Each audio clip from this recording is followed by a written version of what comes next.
Was this kind of inevitable for the president at this stage, ahead of the 2020 elections, to sign this bill, given how almost unanimously it was passed in Congress? That was certainly part of the president's consideration. And, it's hard to look at the margin by which these bills passed in Congress unanimously in the Senate and losing only one vote in the House. And the president knew if he vetoed this, that there's enough support to override his veto. So rather than facing that kind of embarrassing political situation, he went ahead and signed the bill.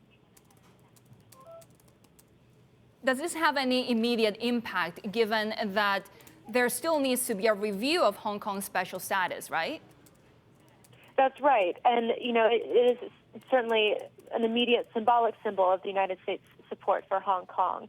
But in terms of whether or not it will affect Hong Kong's special status, it is up to the State Department to conduct that review and send its recommendation to the president and to Congress. Of course, we heard from Kellyanne Conway this week saying, well, the Hong Kong bill is not related to the trade talks, but do you think China's likely to see it that way?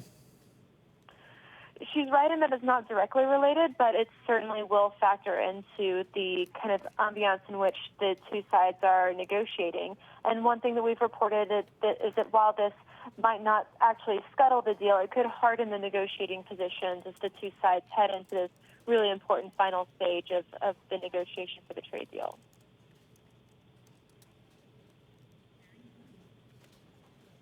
What does this mean when it comes to this bill and how it could be perceived by China as a confrontation amid the ongoing trade negotiations? Well, Chinese officials have made no secret that they are not pleased with this proposal, that they warned of strong countermeasures and said that this is a violation of international law and a violation of China's sovereignty.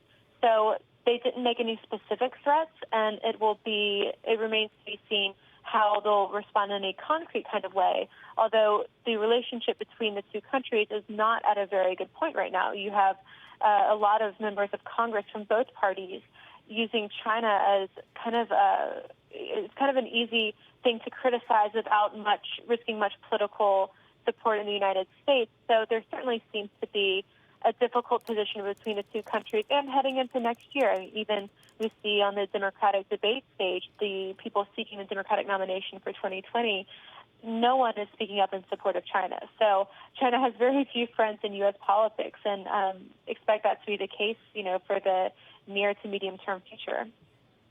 Anna Edgerton, our Congress reporter, thank you. We have some lines coming out of President Trump saying that he signed the bill out of respect for China's Xi Jinping as well as the Hong Kong people, saying that the bills enacted be in hopes that China and Hong Kong will settle their differences